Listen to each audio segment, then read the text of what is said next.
Hello users. In this video, we'll learn how to target multiple WhatsApp users simultaneously and send bulk messages via WhatsApp. To create broadcast campaigns, click on the Create Campaign button. Now, enter a name for your campaign.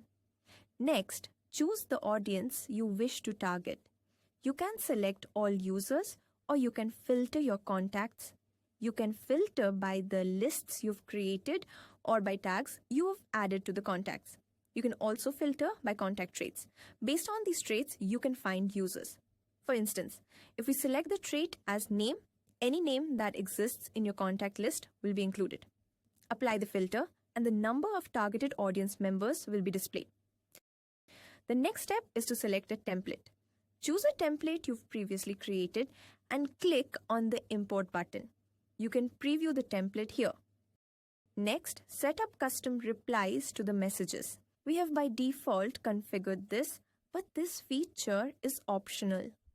For example, if you choose to allow customers to opt out, this method will automatically send an acknowledgement message to any user who replies with the text "Stop."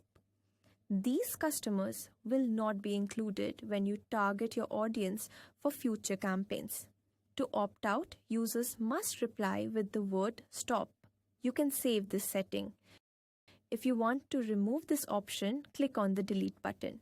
If you want to set up a custom reply, you can do that as well. If the customer's reply matches a certain trigger, a custom reply will be sent. Users need to select a message and type in a reply keyword, such as help or interested. Once the user replies with help, a custom message will be automatically delivered, as you can see here. If you wish, you can edit this message. By clicking Save, your changes will be stored. We have by default configured this, but if you decide to remove the custom reply, you can easily delete it from here. Now, let's move on to scheduling. You have the option to either launch your campaign immediately, which will start roughly 5 minutes later to ensure proper setup and delivery, or you can schedule it for a specific time. For the latter, your campaign can be scheduled to start at least 15 minutes from the current time and up to 3 months from today. To do so, simply enter the date and time for your campaign's launch.